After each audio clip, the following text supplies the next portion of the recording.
Well, Julie, should we get rolling? Yeah, I think so. Sure. Let's start. Very much. Earl, you. Okay, so I'm Julie Cormack. I'm based in Calgary, Alberta, Canada, and I just want to welcome everyone to this session. I see that there's people from Canada, I think from the US, from Germany, from I think Turkey as well, and Brazil, and where else did I see? The UK, England, and Austria. So today's purpose is to discuss Servas member participation in CSW 67. CSW stands for the Commission on the Status of Women, and it's a huge United Nations event. So we're going to discuss participation in the CSW and then also ways in which the Servas community can increase its participation at that big meeting and also at the UN in general. As Earl's mentioned, session's being recorded. You're welcome to put some stuff in the chat. We'll look at it, and certainly Earl, if you can download that chat at the end of the session, it would be great. I would like to talk a little bit about some organizational stuff and then a bit about the UN and CSW.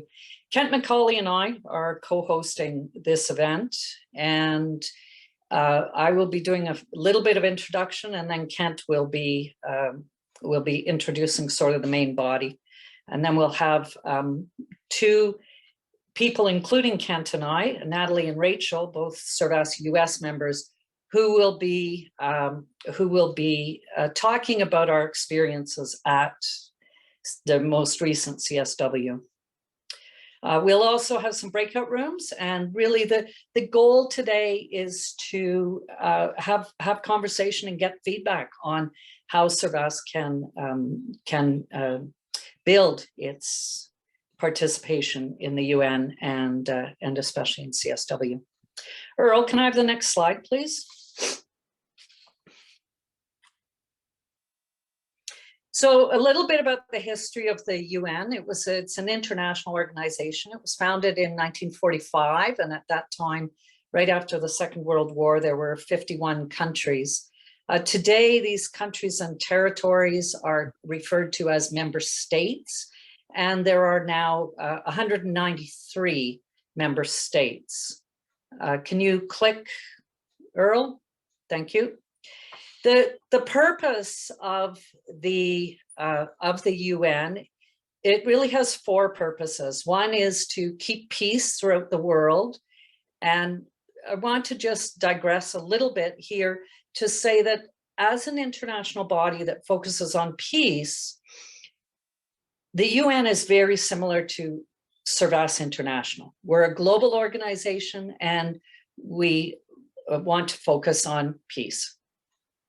At the UN, the second purpose is to develop friendly relations among nations. The third is to help nations work together to improve lives, and I'll come back to that idea in a few minutes.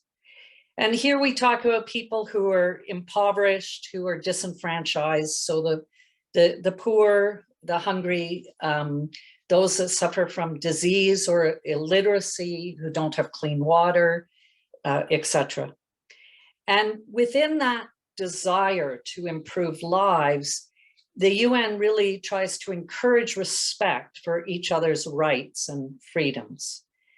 And again, I'll just make two very brief side comments. One is that this year, 2023, is the 75th anniversary of the International Declaration on Human Rights. And it's a very long document, but it's really valuable to read because human rights are very core to who the UN is. The second point that I want to digress with is that its goals listed here, and the fourth one, to harmonize actions of nations, often don't work. And it's because there are problems with the UN. There are problems with member states having the political will to make change. So this global governance structure is very key and very significant, but it does have challenges. Can you do the next slide, Earl, please? Thank you. So the structure of the UN is made up of 5 essential bodies: the General Assembly, Security Council, ECOSOC, Trustee Council, and Secretariat. These are all based in New York. The General Assembly is the main deliberative organ, is what we call it, of the UN. This is where a lot of decisions are made. The Security Council is much smaller. There's only 15 member states, of which 10 rotate. So there are 5 permanent members, and it deals with international peace and security. It is, in the eyes of many people, not functional, because each of those 5 permanent members have a veto. And so if they don't want to discuss a particular issue, then that issue is closed. There is no discussion and they move on.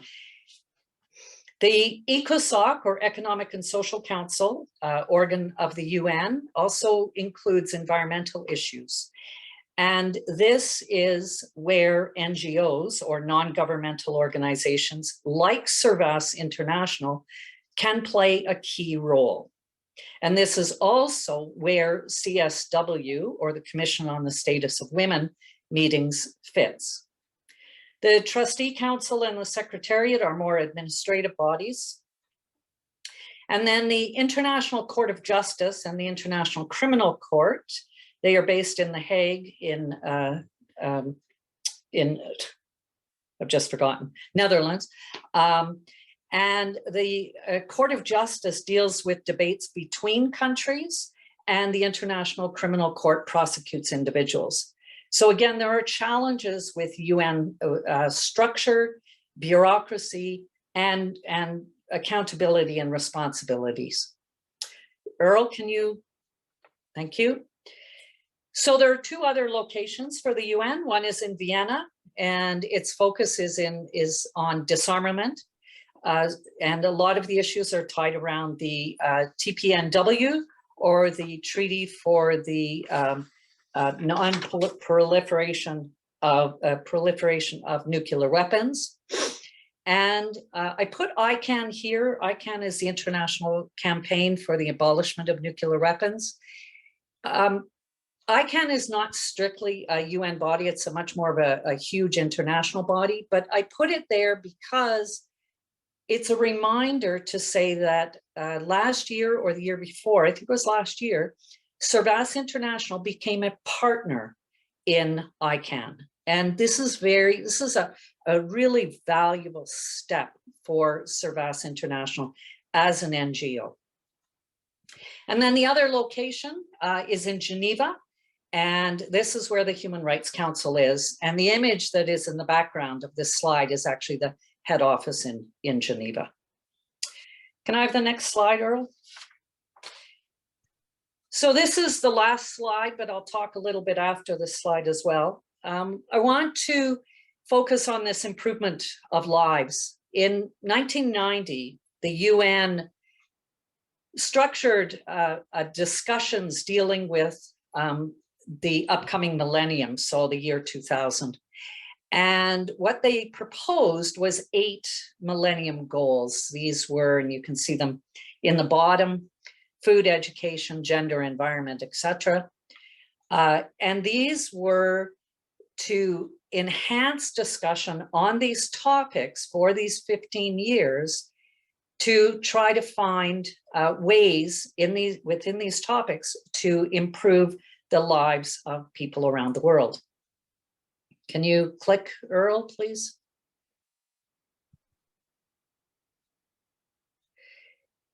In 2015, these were changed to something called the SDGs, or the Sustainable Development Goals.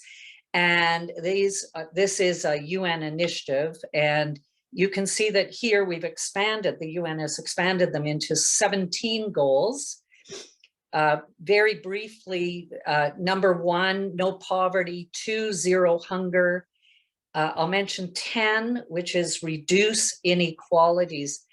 These are very detailed goals for the UN and its member states to help to build better lives for people around the world.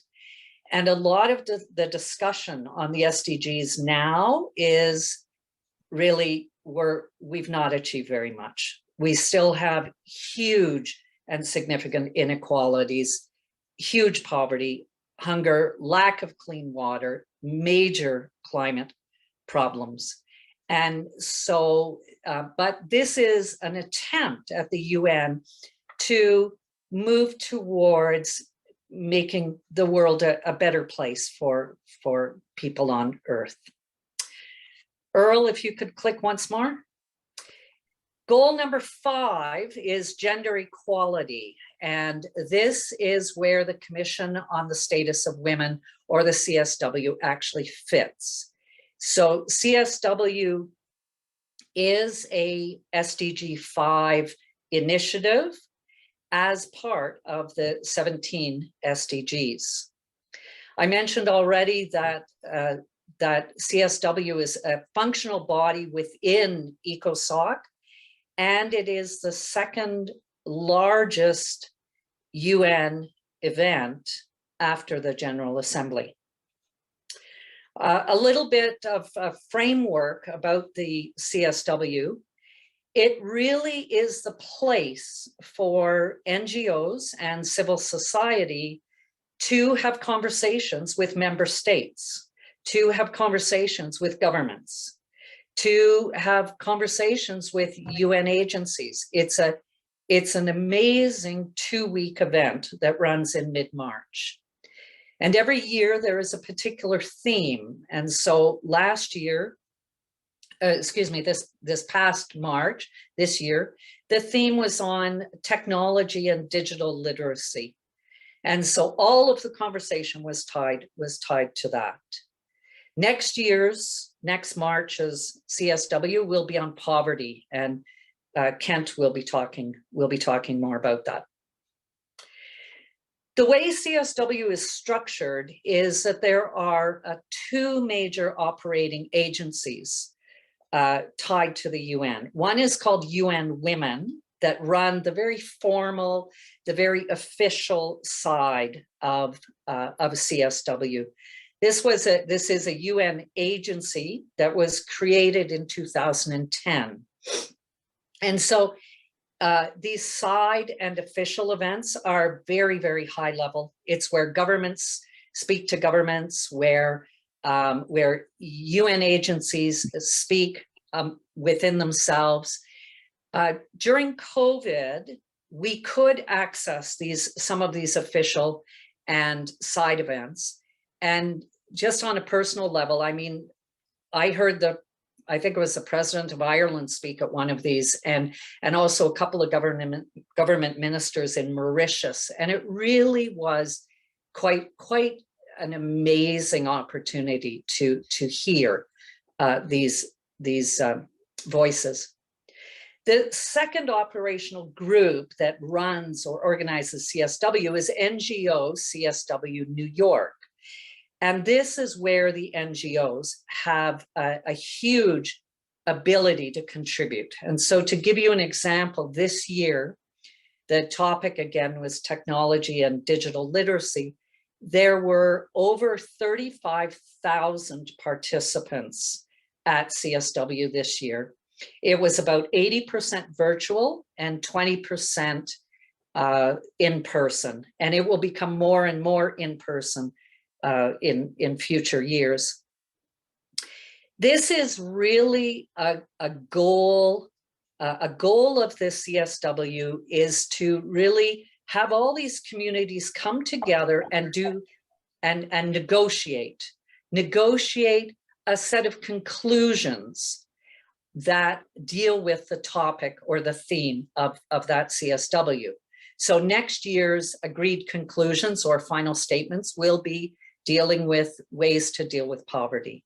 So, and NGOs can come in at the very beginning in the fall and present written reports and issues and concerns that they have that go into the initial draft. And then over time in January, February, there's lots of negotiation and discussions on these on this input. And then the meetings happen in March, and then the agreed conclusions come out in April. And then they look for more organization for the next year's CSW.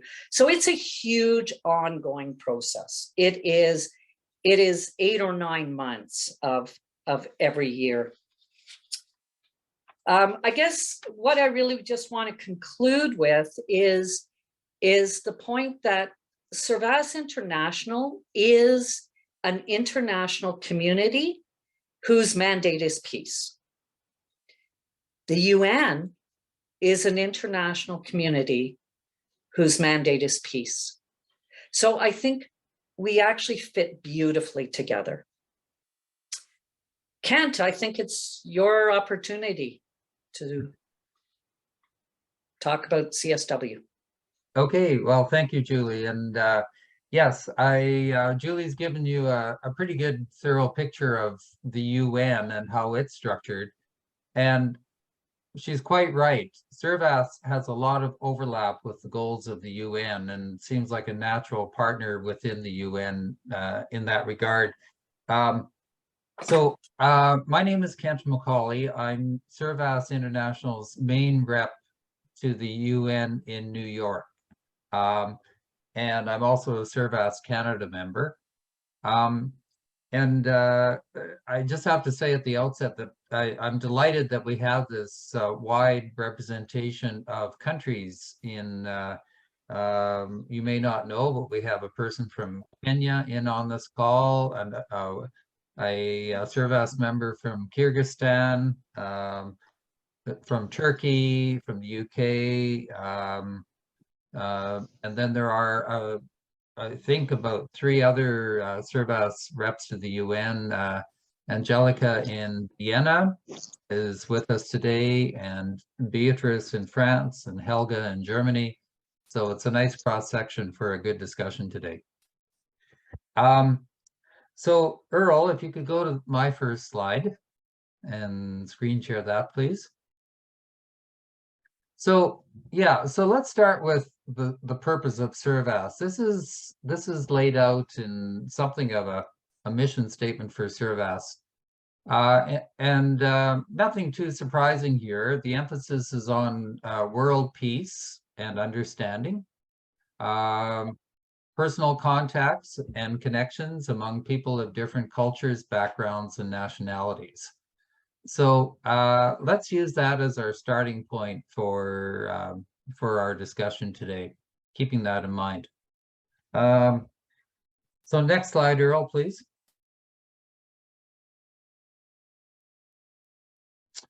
Okay, so Servas has been around since the end of the Second World War, when a Danish fellow by the name of Bob Lutweiler and some of his buddies got together and decided that to form an organization so that war did not happen again, to lend whatever help they could have to make sure that the world was a more peaceful place in the future. And because of that focus on peace, along the way, Servas gained something called consultative status with the United Nations, and in particular with the Economic and Social Council of the UN. This happened in the year 1972, and what it's meant is that Servas can name 5 official representatives from Servas to participate in the UN in each of 3 different locations. So 5 people in New York, 5 people in Vienna, and 5 people in Geneva. And so additional Servas members can participate as well, but those are the core group that have the focus on the UN. It allows the reps to have access to the UN grounds and to have participation in certain meetings. Servas International's activities at the UN are coordinated by a Servas India person by the name of Hamsa Singh. Next slide, Earl, please. So by having consultative status, we do have this voice at the UN. We can participate in conferences with the UN Commission on the Status of Women, or CSW being a good example of that. Secondly, we can take the UN message back to our membership. This is an expectation of the UN. It's saying to NGOs like Servas, yes, you're welcome to come and participate at the UN in some of the discussions, but in return, we really would like you to go back to your memberships and talk not only about what the UN's initiatives are these days, but to try to get our memberships active in supporting those initiatives. Well, the way that we inform Servas members about what's happening at the UN are Servas newsletters, our website. There's a section on the Servas International website dealing with Servas activities at the UN and such. And the final thing, number 3 on your list there, is networking with other NGOs.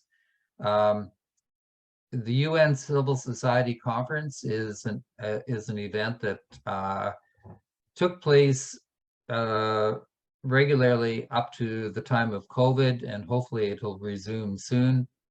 But connecting with other NGOs is really important. The more NGOs that are speaking with a unified voice, the louder that voice is going to be. And so we're looking at ways to foster those connections with other NGOs. Next slide, Earl, and my final slide. So Servas at CSW in particular, the Commission on the Status of Women. We became involved in 2019. There were 6 Servas members who went to New York to attend a portion of the 2-week conference in person. That the delegation, if you will, was headed by Paige Lacombe, who at that time was the Servas International Peace Secretary. In 2020, nothing happened because of COVID. The complete CSW was canceled when, on the spur of the moment, when COVID became a pandemic. But in 2021 and 2022, CSW was taking place again, but only in a virtual format. So people could not go to the UN grounds in New York. They had to connect in through the internet. It worked pretty well. And for Servas, we had upwards of 20 to 30 Servas members from around the world participate that way.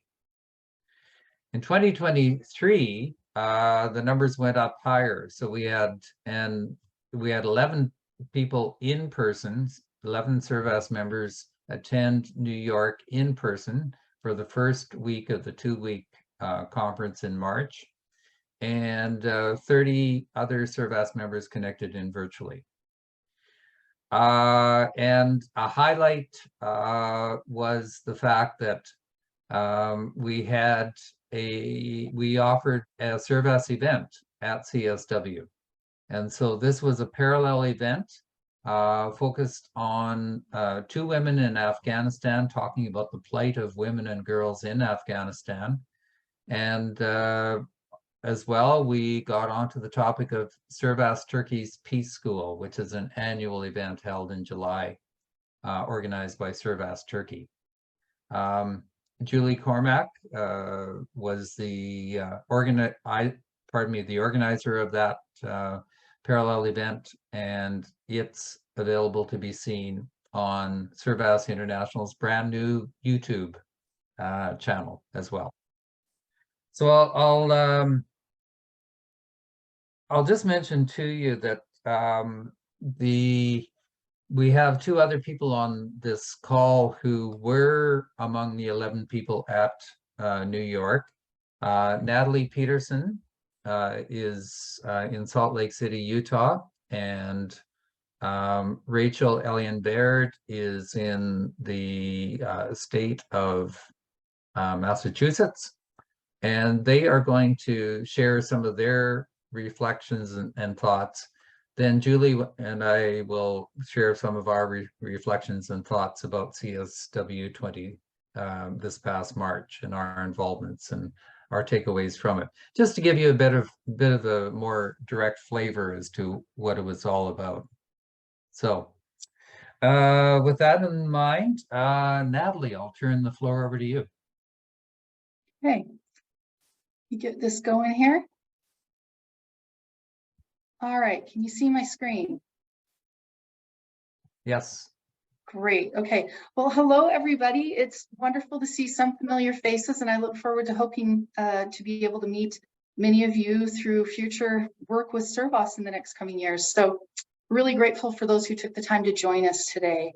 I'm going to share my experiences from the perspective of a newbie today, meaning that I recently joined Servas. I joined Servas last summer, and then it was great timing because the national conference for the US was in Salt Lake City last fall. So it was a wonderful opportunity to meet and really get to know and become friends with a lot of the Servas members locally, and really just kind of dove right in and got involved in the organization. The Servas, and what drew me to that initially was the Servas mission of building world peace and goodwill through understanding and contacts with other people throughout the world and the different cultures and ways we look at things and do things really drew me to this work. And all the different backgrounds, nationalities, different approaches to problem solving and leveraging resources really appealed to me in alignment with the mission that Ken and Julie have both expressed is Servas as well as the UN. And so I was initially drawn into Servas through that. And then when I learned about the CSW conference at the UN, I was really interested in that also, and was very happy to be able to go and have that experience. And I just want to say to Julie and Ken, what a great overview of the UN structure, purpose, and work, and services connection to it. That really helped me even gain a better understanding of ways that we connect and can work together better. So Ken, you also mentioned that there's three main areas of participation in CSW. We talked about it before and you relayed today. So learning, networking, and contributing. And I feel like my experience at CSW 67 encompassed all three of those.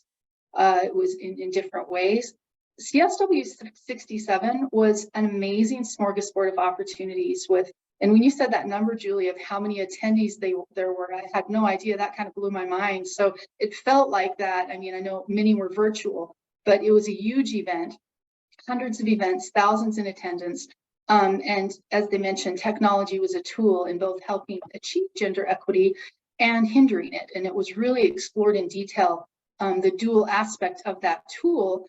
Like with any tool, it can be used for great good and can be used for great harm. And so that aspect of it was really explored very fully, I thought, throughout the conference.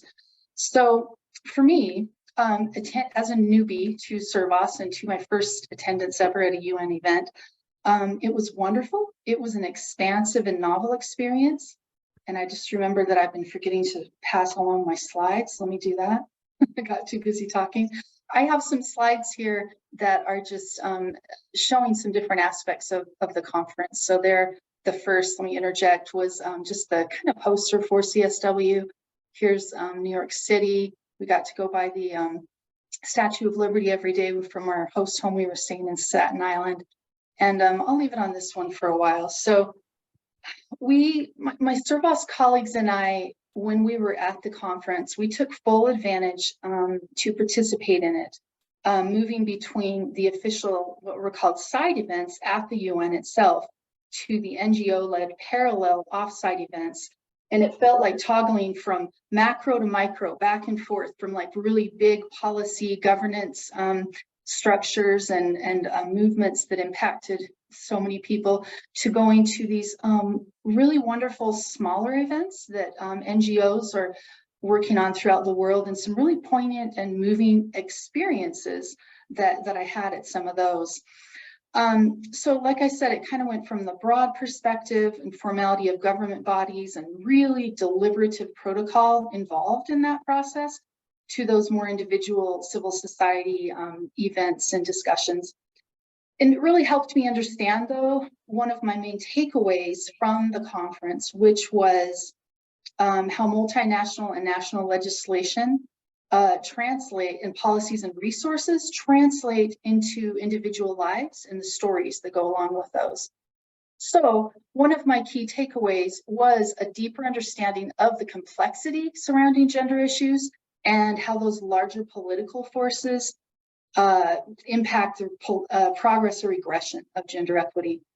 I went to one really, starting the conference, one very intense session involving an organization that holds peace camps for Israeli and Arab young women. And it was very poignant, and it highlighted to me the impact of politics on those individual lives, and also just how courageous and resilient these young women were. Some additional key takeaways involved, I'm just going to go through to the next slide. They involved a clear understanding of the collective strength, power, and dedication of individuals that are working towards gender equity. And I can't remember, Julie or Ken, one of you mentioned just that collective power, that being able to have a common goal and purpose and connect with others who have that same passion, same vision, and the power and strength that can come from unifying what our goals was really exciting, the possibilities that could stem from that. So simultaneously, like I said, approaching the work of gender equity and peace, particularly because the two are tied together inextricably. Gender equity and peace go together. And working on it from many levels, like I said, from policy formation at really broad, big levels to grassroots organization at the level of civil society. So since CSW 67, I've been sharing information and resources and leveraging connections to raise awareness of the issues and opportunities for collaboration. Starting with Servas members and organizations. So I shared information about my experience at the conference with the Utah Servas group. And that was a great conversation. And then I've also put a lot of work into trying to maintain those connections that I made with individuals. That was one of the strongest and most important things for me personally at the conference, was all of the relationships I was able to build. I just met so many amazing people from all over the world who are working on these initiatives that were just wonderful and exciting. And I just wanted to make sure those connections and those relationships didn't die out, but kept going. And so I've been working on that. So I love the experience. This picture you see here is in the General Assembly Hall with some of the attendees there.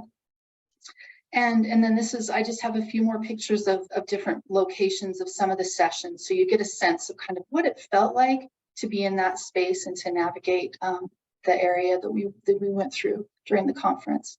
There you are, Rachel. And this is an outside view from one of the conference. There you go.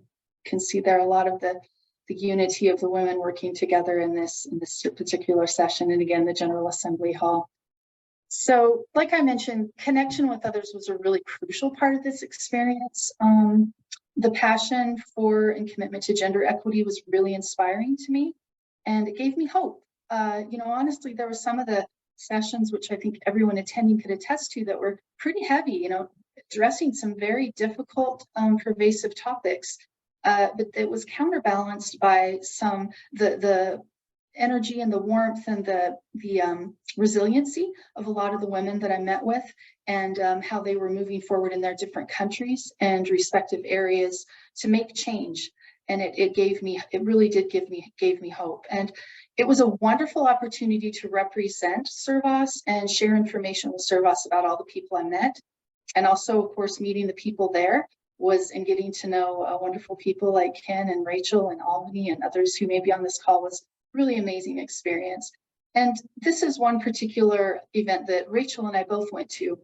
And it was an organization called Kadem, which is in Turkey. And what a wonderful group of women from that organization, as well as others there. And it was just a really rich, deep, robust, genuine discussion to learn about the work they were all doing and ways we could collaborate and work together to keep it going. And some of the beautiful art treasures they had upstairs, which my background is art and culture, so I love that. And this is in front of the 9/11 memorial with friends met at that session, Alvini and I and Eva. And then again, the General Assembly Hall, beautiful area and a lot of important decisions made in there. And then a beautiful picture. And I believe, Rachel, that you may have taken this one. I'm not sure, but it's a lovely photo I just wanted to end with. So to wrap it up, so grateful for the gracious hospitality of the Servas members in that area. And it was really a privilege to attend, and it gave me, again, some wonderful ideas on how we can move this work forward, help me better understand the connection between Servas's mission of peace and friendship and the UN's, as well as hundreds of other NGOs who have similar goals that we can all work together. So I think by doing this, we can amplify our efforts and by establishing and fostering relationships with other NGOs who are working towards those common goals. So it was a fabulous experience. Thank you for your time. Well, and thank you, Natalie. Your enthusiasm is very, very clear, and you spoke in such an articulate fashion about it. So thank you. You're welcome. We'll jump to Rachel now for your comments. Thank you, Ken. Let me see if I could, okay. This is the first time I'm using this slideshow. There we go. Everybody hear me and see the slide? So I'm starting where Natalie left off. So I wanted to talk about just a little bit of the experience of being there at the UN for the first time. I've been to the UN before, but not at a conference. I was asked to speak in an event there a few years ago. And my background is in peace think tanks. So mostly, think tank is a fancy word for groups getting together to brainstorm and envision new futures instead of problem solving, more thinking out of the box and, okay, if you could create the world the way you'd like it, where do we start there? And then seeing how that pieces together. So I had that hat on a little bit in representing Servas. And there were, okay, there we go, great. One of the things that I was really impressed by at CSW is there were a lot of youth. There were so many young women, the future leaders, well, the present and future leaders, these young women have stepped up, and they were in all roles. They were working for UNWomen.org. They came in as representatives for NGOs, and were in charge of many events. And to see the passion and the strength and clarity of all these young women taking their place in changing the future of humanity on the planet was really exciting to see and really inspiring. This was super evident. I don't know if you can see in the back of this slide, but this particular panel was a parallel event. I think Natalie was at this one also, innovation and transformative impact on gender equality. And this panel was specifically in the Middle East region and parts of Africa, and it was sponsored by Servas International, which was an NGO that we saw a lot of. And so there were different formats. So the virtual and hybrid had its unique gifts in that it offered global access and women in communities all over the world that maybe actually wouldn't have been able to come to New York. We were able to have the opportunity to speak with, for them to present, to hear from communities in real time all over the world. So I am very much hoping that they continue at least a hybrid version as we come out of the pandemic and more things are in person. I thought the combination of in-person and hybrid and virtual events was really impactful. And the difference being there in person, so this is a view of one of the garden areas of the UN. I had a question from a friend in Servas in Britain about, could we see some of the grounds and like what the UN actually looks like. So it's a very large complex.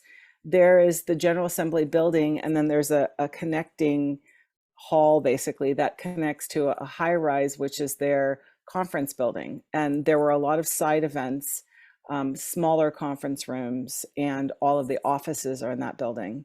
And there are these grounds that surround it with different gardens. There's a peace garden. There's a big rotunda when you first walk in.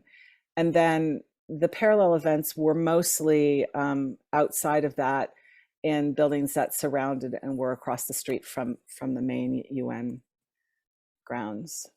So this is an example of a side event that many of us were at. This is conference room 4, which abuts and is basically the same size as the General Assembly. I went to several events there. The in-person experience was great because it was immersive, and you got to meet people at the cafes, meet people in line, just everyone was mingling and speaking. In particular, the International Women's Day, I think we were in this room watching it on a screen because there were so many people there. So there was overflow from the General Assembly room.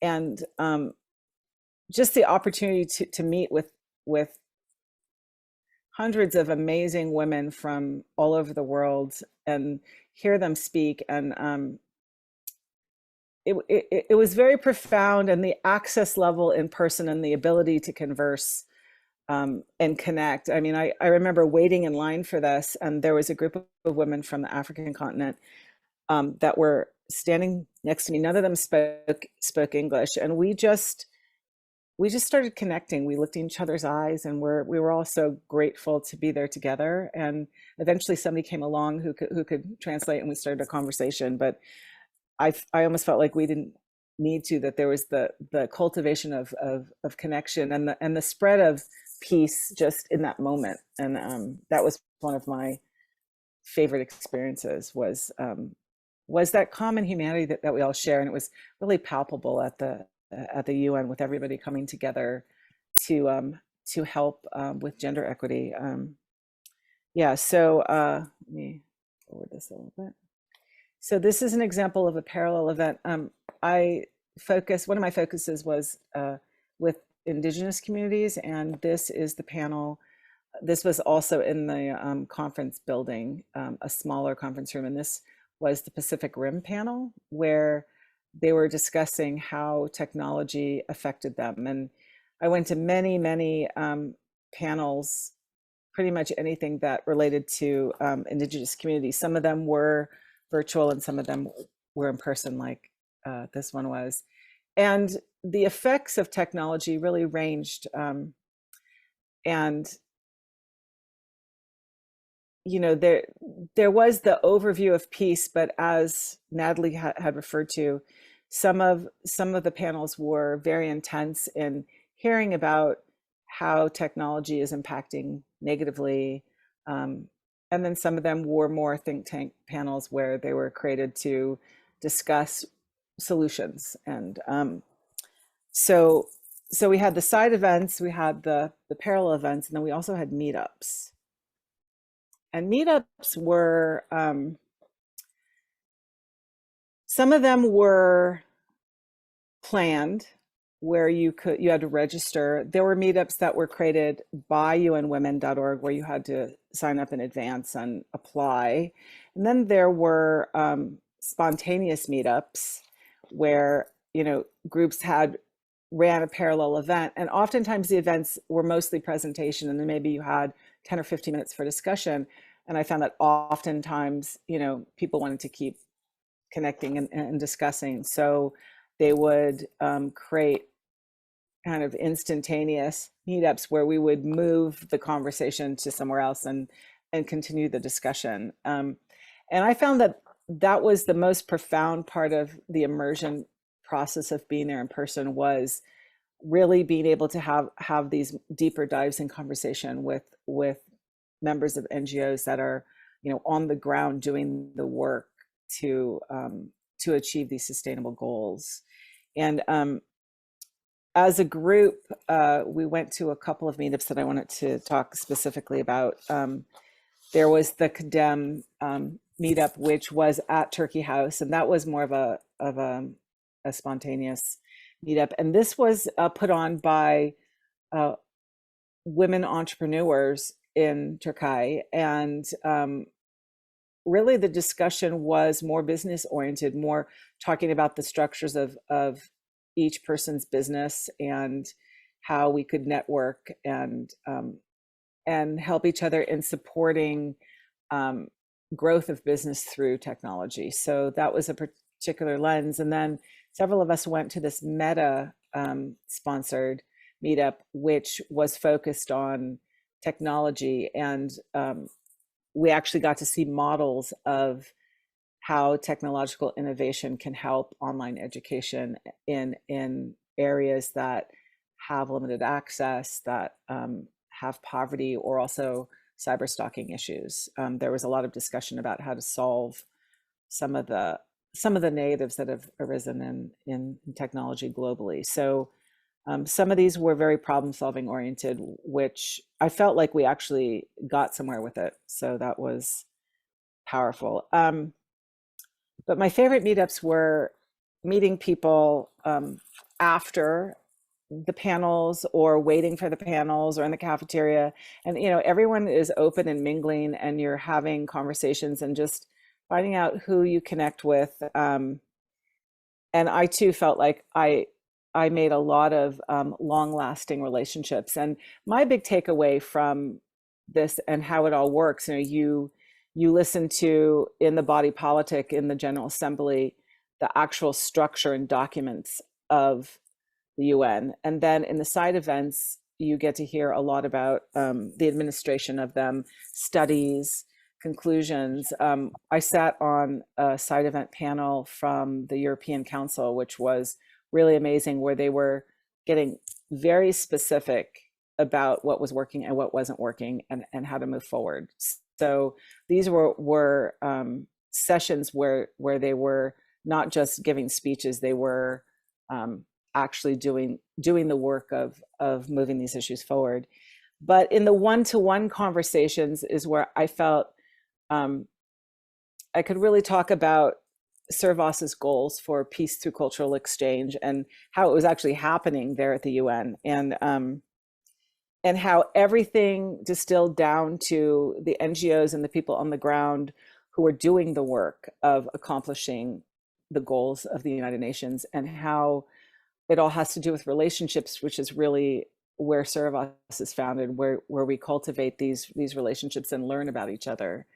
And because so many of the NGOs present at CSW are very focused on some really hard work on dealing with problems in the world, they were so enthusiastic about Servas and our mission, and the idea of this, staying with each other and cultural exchange, and our goals for peace through understanding and relationships. And so the positive impact and influence on a person-to-person level, I felt was one of my big takeaways. And we discussed how you can go from, it's all relationships. So whether it's person to person, person to group, person to community, it's still somebody stepping forward and reaching out.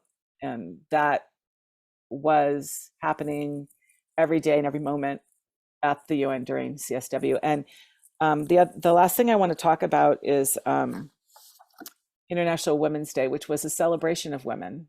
And we heard very many amazing speeches. There was entertainment, choirs and a lot of youth leaders came forward and made presentations. And it was really an uplifting,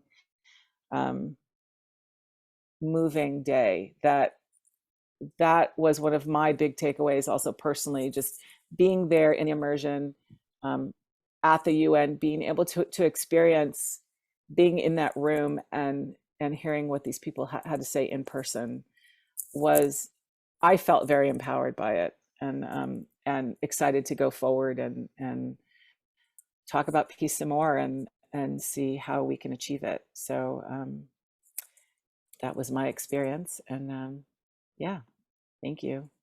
Mhm. And this last slide is this is in the corridor of the conference building at the UN.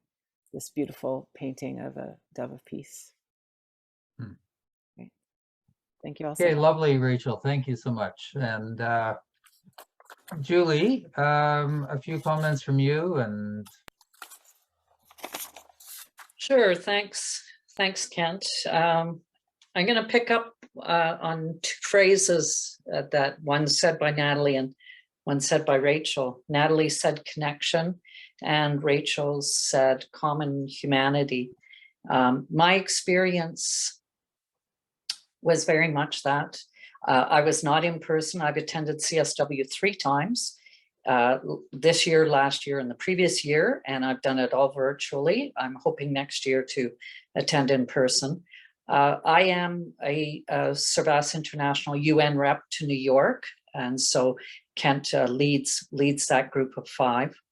The New York team is to choose 2 of the SDGs to promote and support. So I've chosen climate, that's the 13th SDG, and I've chosen peace, social justice.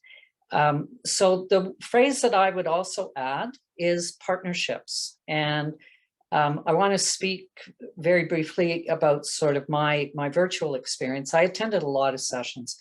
I attended all 3 years, probably close to 30 sessions over the 2 weeks. I often chose topics that were dealing or were spoken by Indigenous people.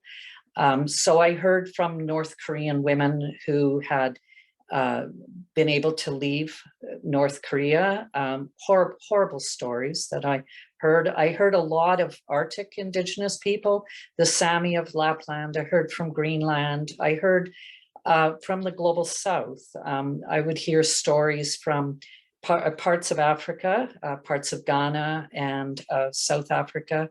I would attend regional caucuses that were really talking about moving forward in particular regions. And one this year that I just absolutely loved was the Africa Regional Caucus. It was way too early in the morning for me, but it started with 20 minutes of music and dance. And so I was half asleep when it was going on, but I used to work in parts of Africa, and it enlivened me. It enlivened my spirit. I also have attended a lot of sessions on the Pacific Islands, and again, listening to Indigenous local people really, really seriously traumatized by sea level risings. Last year's session was on climate crisis, and the fact that not only they have to leave their homelands, their intergenerational homelands, but their burial lands are being covered by water, and so they've lost their sense of space, and it's just heartbreaking. So for me, it's a huge educational process, but it's also a process of building partnerships and connections. And I want to focus on the session that I set up. It ran March 13th. And as Kent said, it's available on the SI YouTube page. It's probably, I think it's about an hour and 10 minutes. And if you're interested, I think it's worth, I think it's worth listening to. I'm a retired anthropologist. I've been retired now for 3.5 years. And so I retired actually just before COVID. And I ended up getting involved in a lot of women's groups.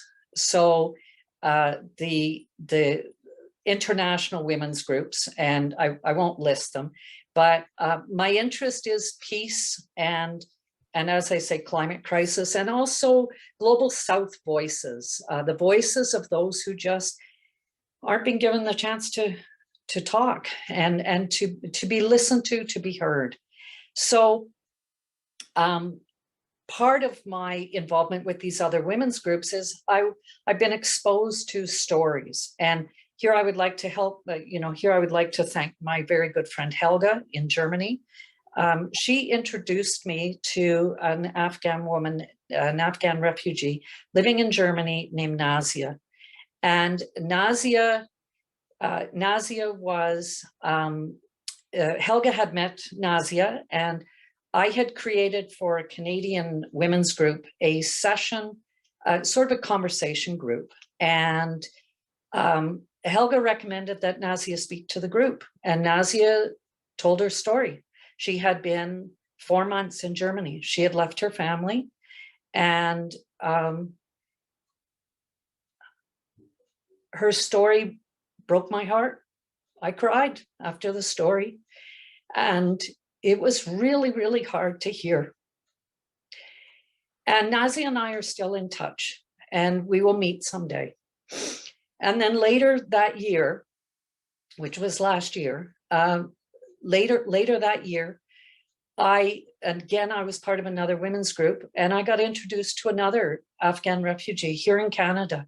She's been in Canada for 4 years.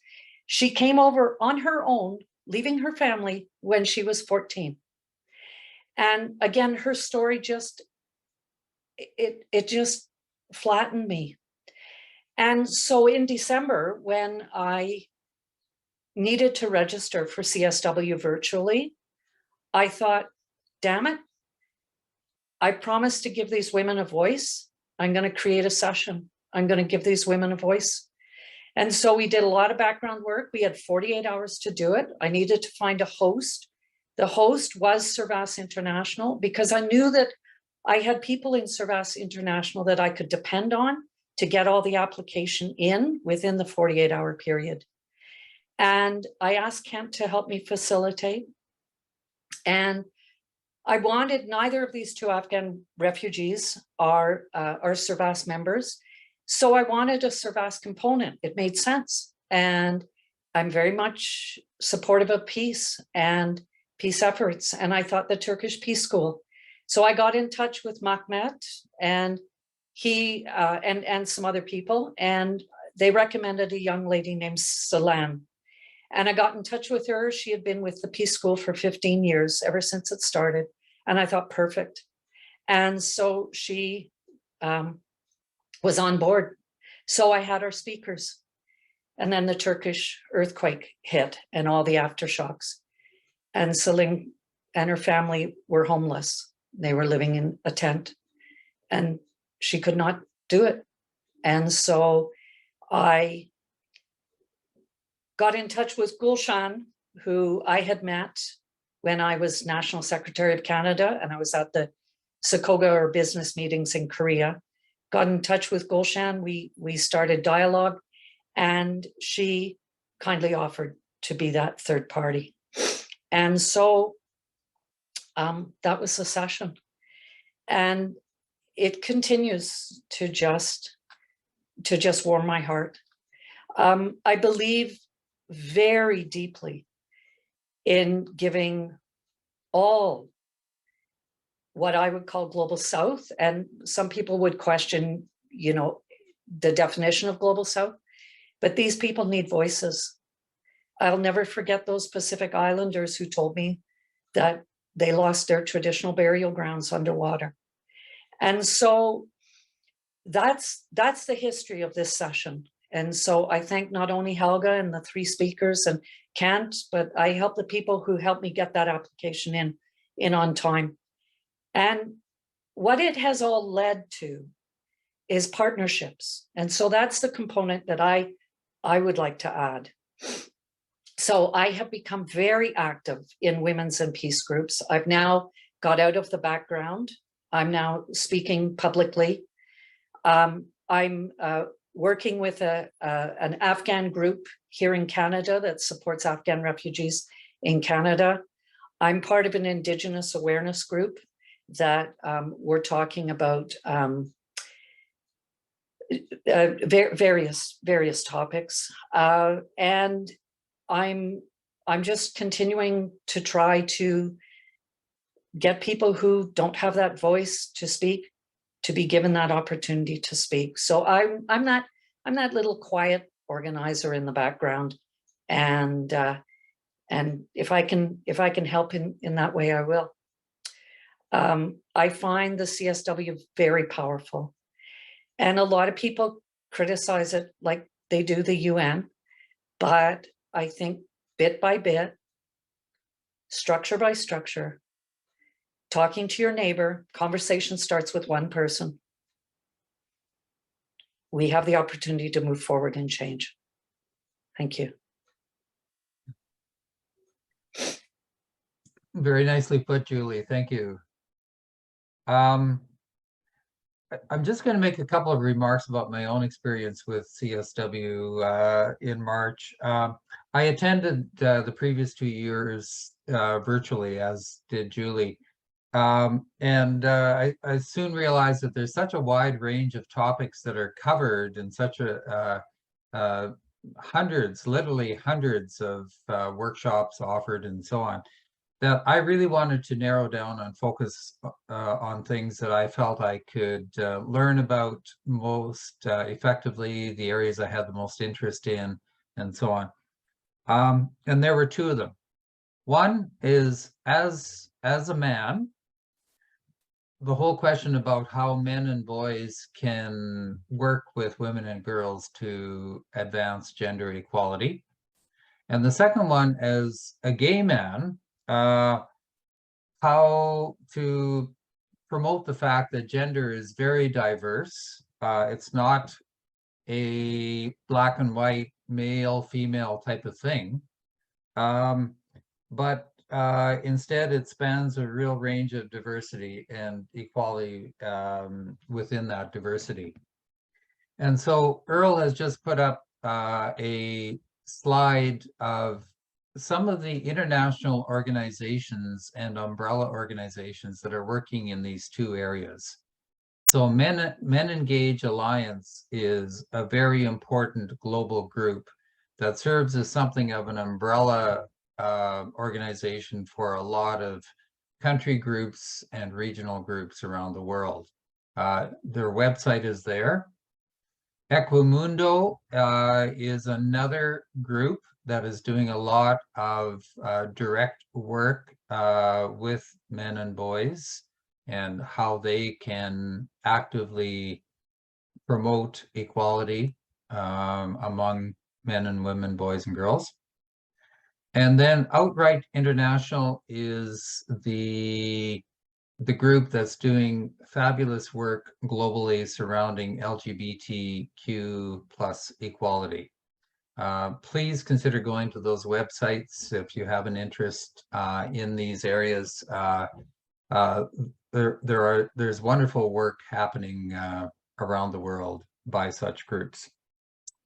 And the only other thing I'll say briefly is that when it comes to men and boys and gender equality, there's a general recognition that gender equality is all about power, who has it and what do they do with it. Many men fear that by sharing power with women, they're somehow going to lose power. But power and control is really not a zero-sum game. It's really the situation that men, women, boys, and girls can all benefit in a much more respectful, peaceful world that comes from being an equal world. So that's the underlying theme of many of the sessions that I went to at CSW, in which men and boys and women and girls were talked about. The other thing I would say is that in terms of LGBTIQ persons, it's interesting. The theme of this CSW this past year was about education in the digital age and how new technology is affecting the world, and in particular the equality of women and girls and men and boys within it. When you look at the LGBTIQ community, it's really a mixed story when it comes to using this new technology. The bad news is that there are some really bad actors out in the world who are using that technology to spread misconceptions about LGBTIQ people. In some cases, they're outing individuals who didn't want to be outed. In other cases, it's this idea that somehow the LGBTIQ community is grooming children to become members of that community as almost like a recruitment drive. All these misconceptions are very dangerous to be propagated. But the good news is that social media, in particular, can be a force of good to get good communication out there and to network and connect people, especially young people who are very savvy when it comes to using new technology in that regard. And the conference did talk about a number of great initiatives that are happening in that. So that was really encouraging to hear as well. So I'll stop there with my own reflections and sort of move into the next part, equally important about this session today with you. So far, you've heard about how Servas has been involved in the UN up to this point. And just to give you an idea of and a flavor of what that looks like.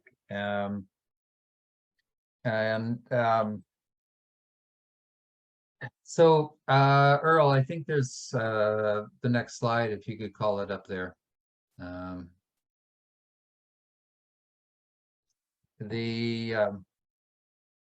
Yeah, so we've been the speakers you've heard from so far this morning alluded to 3 specific types of involvement that Servas can have at the UN. Learning, attending the various sessions. You've heard quite a bit about that this morning. You've also heard quite a bit about networking. And the third one is contributing. And contributing can happen through formal sessions like Julie Cormack organized that parallel event surrounding the 2 Afghani women and the Turkish Peace School. But it can happen informally too, some of the one-on-one discussions that Natalie and Rachel referred to. So the question is, what do we do in the future?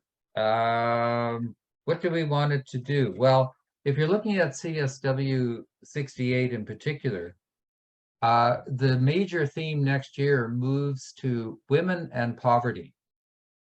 And in particular, one key question there is how poverty affects the place of women and girls in our society globally. It'll be a very, very interesting topic to engage in. The question there for Servas is, can we offer more parallel events on that particular topic next March when CSW next happens? Can we, in addition to that, contribute to the drafting of some of the discussion documents that are put together in the lead up to CSW next March? CSW is largely a discussion officially among the countries who form the UN, but the input of non-government organizations like Servas can help shape what those member countries discuss and what they prioritize in the end.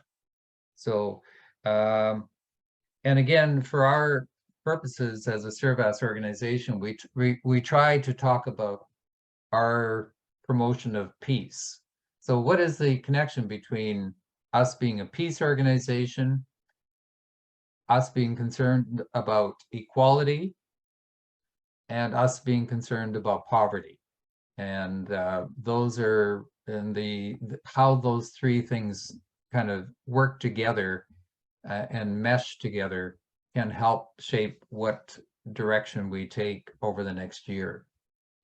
And it's not just CSW per se that we have to look at over the next months, but there are other UN events that are upcoming that touch on the same three themes of peace, equality, and poverty. And Earl, I'm wondering if you could call up the next one there, please. Yeah, so this screenshot, I apologize, it's a little bit small given the wording on it, but hopefully you'll be able to see the list of upcoming events at the UN that we've drawn from to give you an idea of how some of these events are sequenced, and also how they can relate to each other, and thirdly, how Servas might be able to have a role in it. So there, just very quickly, in July, there's a political forum taking place in New York surrounding rebounding from COVID and talking about the UN Sustainable Development Goals that Julie alluded to earlier.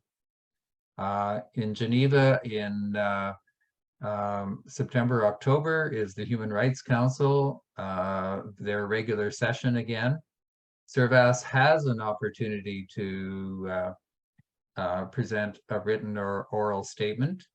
I should add that we did submit a written statement for the July event in New York. And then later in September is the Summit on Sustainable Development Goals. We're halfway through the 15-year period of the Sustainable Development Goals by the UN. So it's a good time to reevaluate. Things fell behind with COVID, so there's rebounding to be done, very important, and that's a lot of what the summit will involve. Otherwise, the next four are days that have been officially declared by the UN.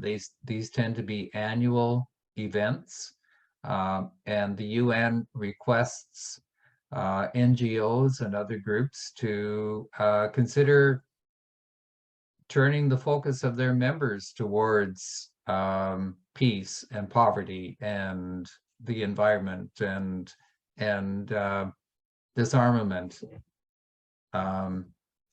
in order to raise the profile of the importance of these nationally and regionally and so on, and to engage in that. And then the last bullet there is the UN Commission on the Status of Women Conference next March in New York, poverty being the main theme. So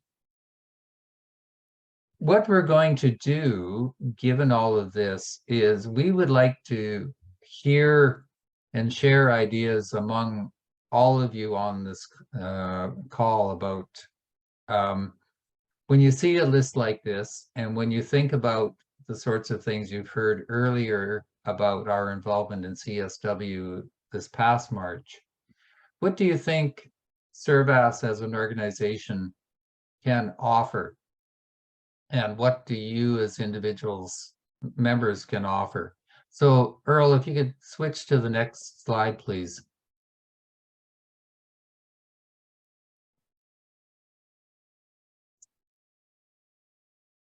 The discussion question.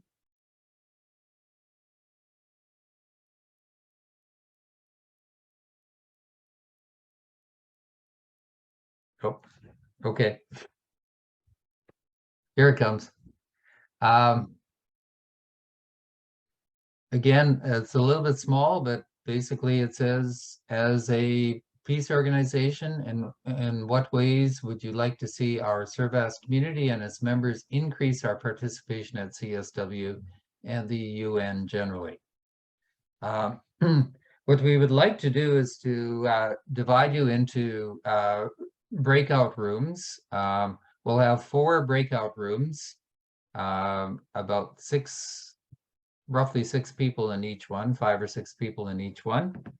And this is the question we would like you to talk about. We would also like each group to select a person to jot down the key thoughts of the group. And then when we come back into the total group, we'll just hear from each group in turn about those key points. So Rachel and Natalie and Julie and myself are each going into a separate group. We'll help to get the discussion rolling if as necessary. But this is the key question. Given that we've got these opportunities to connect with the UN on these international days and some of these upcoming events, what do you think that might look like, and what can we offer? So, Earl, I'll leave it up to you in terms of your technical wizardry to put us into our breakout rooms. We'll have roughly 12 to 15 minutes in the room. You'll receive a 2-minute warning that the room is about to close, and we'll come back to the total group after that. And then we'll share some of the ideas, and then we'll have a few summary comments, and that will be the end of the entire Zoom session. Like 15 minutes. Are we back? We've got 20. I think the groups are back.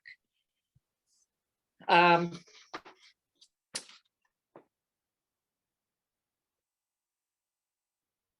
think Kent, I have a suggestion just before we pull up on the feedback. Are you there, Kent? I can't. Yeah, I think you are. My suggestion is that you and I put our email addresses into the chat so that people can further share ideas and talk. Kent, any thoughts? You're muted, Kent. Yes, I had that same thought, Julie. Great. Okay, so I'll put my email in and you put your email in and share it with everyone. Can we have some feedback? How about start with group 1? Somebody like to talk about some ideas that were presented in group 1, room 1?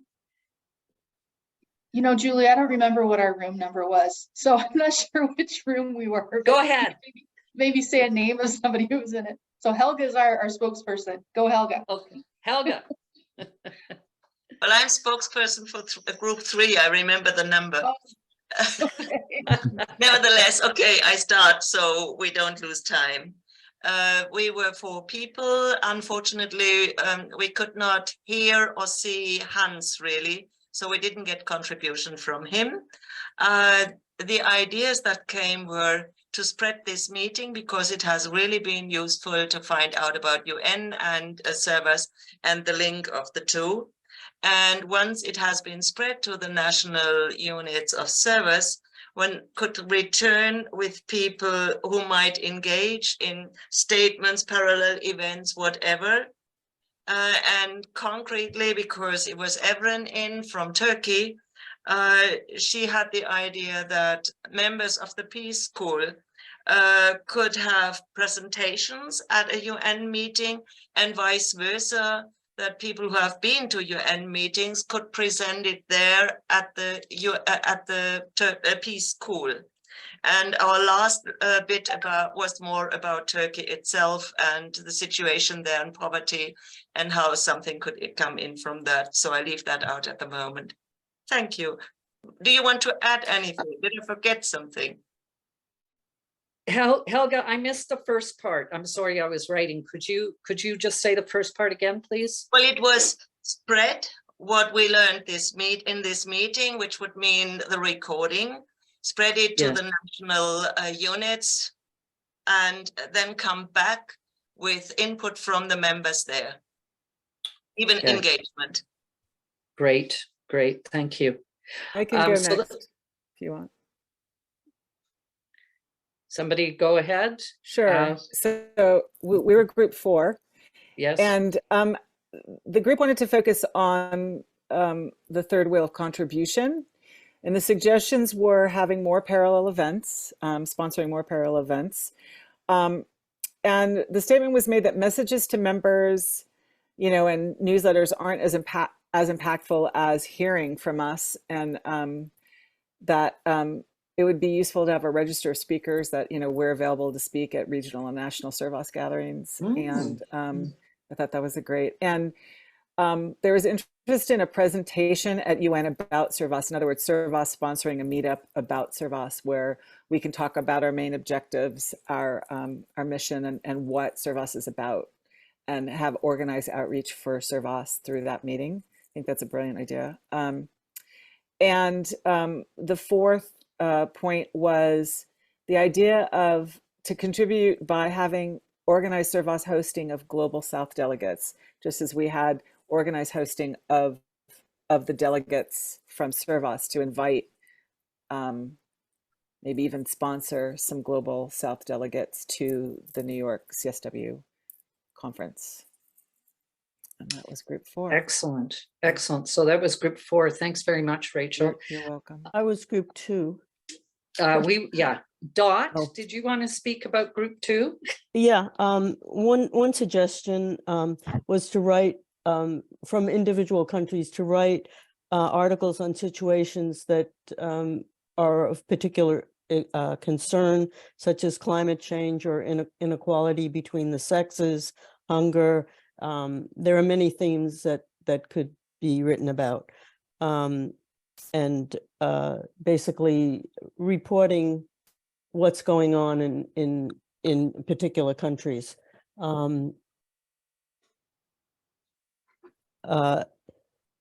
We mentioned that newsletters are too slow in coming out, and we need more immediate forms of social media. WhatsApp is one. There's a Servas World WhatsApp that was started by Demelza from Malawi, and that's been used to spread information and share support with many of the tragic events that have occurred recently. But other social media, perhaps blogging, having some kind of a website that could be shared. I don't really know how that would work. I mean, I know how WhatsApp works. Anyway, there's a lot of, okay. I guess there's a lot of information about Servas at the UN, but right now it's in a form that's not very accessible. And Julie is, and Kent, and maybe some other people are working on getting that into better shape so that it would be a form of sharing what's going on. And that's pretty much, well, just the idea of partnering with local groups, also other peace groups, or other groups that are perhaps helping refugees, but to solidify the local groups, and just helping to build communication this way. That's great, Dot. I think the only group we're missing is group 1. Well, if we are group 1, probably we are group 1, right? Because we are the last one. Well, basically a lot of the things has already been said. So also in our group, they really like the idea of doing more side events. More what? Side events. Oh, side events. Parallel Yes. parallel events. Yes. Parallel Yes. events. Yes. Just not everybody knows me. I'm from Geneva. I'm Geneva representative and quite active for Servas in Geneva since a couple of years. So we would like to do more parallel events. There was the suggestion to do something on refugees. In Geneva, we must always relate, to the topic that is currently discussed in the Human Rights Council. Over the past years, we've done a lot on the issue of racism. And of course, peace building through host and traveler programs and sustainable tourism was something we have been focusing on. This year, we are planning also to deepen more the idea of poverty, women poverty equality or inequalities. And a topic that I personally would like to work much more on is the issue of military spendings versus peace investment, humanitarian aid that's needed, and really, the discrepancy between the money spent for weapons and militarizations versus the money spent for humanitarian aid and peace efforts. That's something where really I'm planning to dig deeper into that. That's great. Does anybody have anything else they would like to share? I would please ask Earl to save the chat. And if you have not, please put your email in the chat, because clearly we will continue with this dialogue. The woman from Argentina had to leave. So Earl, I don't know if you have any link to Alina in Argentina, but she had some good ideas and I'd like to keep her active in the group. Anybody else have anything to share? Or Kent, any comments? And then I'll make some summary conclusions. I guess the only thing I would say is that this whole thing is a journey, and we haven't had well,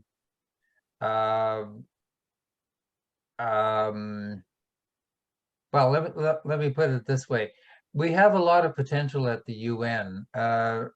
Good things have happened in Geneva and Vienna and New York, and there's a lot more that we can do. And we have to be very strategic in kind of identifying the areas that we can have the most impact. And also to take our message back to Servas members to get them involved in the UN initiatives, the Sustainable Development Goals, and so on too. What I find in Servas is that there are a lot of Servas members that don't even know anything about our connection to the UN. And I think that's one of the big challenges we all face, starting with the people on this Zoom call today. Please do let other Servas members know that we have this connection to the UN. That's critical, so crucial that we have that knowledge within our UN members or our Servas members. And then our connection with the UN can be that much stronger as a result. But I do think better and better things are happening. More and more good things are happening in our connection with the UN. And with careful planning and careful thinking it through, letting more people know about them, I think our future looks pretty optimistic and bright in terms of that connection that we can make with the UN. And the last thing I'd say is that I'm delighted that there's been such a representation of countries here. I see, in addition to the ones that I mentioned, we've had Uganda and Argentina and Ireland, and I think there are a couple of others that I didn't quite catch. So really nice to see. Back to you, Julie. Thanks, Kent. Thanks, everybody. I'll just make some very general summary comments. I'm sorry for the delay in extending the time. I think the feedback was superb.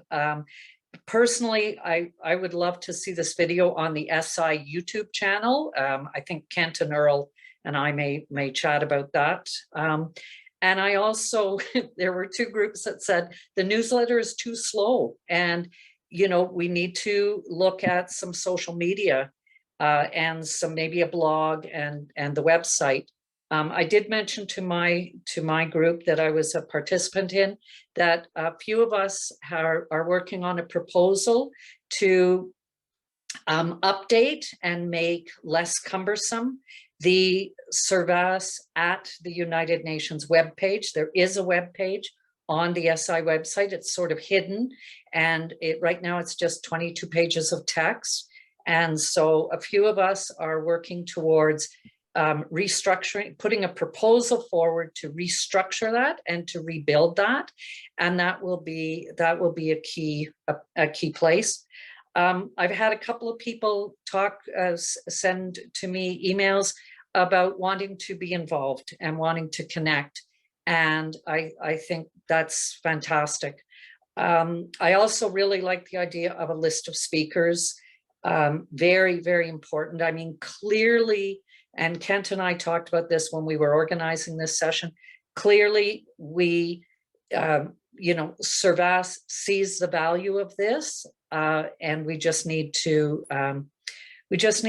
be more diligent in our sharing. We have a very active Servas International UN reps groups. You've met a few of them today, and they are doing stuff. And Daniela's a perfect example. Helga's perfect example. Kent's a perfect example. So a lot of possibilities. Kent and I will work on putting this together. We will stay in touch, and just from my heart, sincere thank you to everyone. Earl, it might be an idea for Rachel and Natalie and Kent and I to stay on the call, and everyone else to log out, and please save the chat. Any final comments from anybody? Okay, I guess we will say goodbye. I'm sorry, I did have a comment. Dawn. Sorry, Julie. Yes, I was please. just trying to unmute myself. I think it was an excellent idea, whoever said for this Zoom session to be available to all service members. I think it, you know, would be quite valuable. Great, thank you. Thank you very much. Anybody else?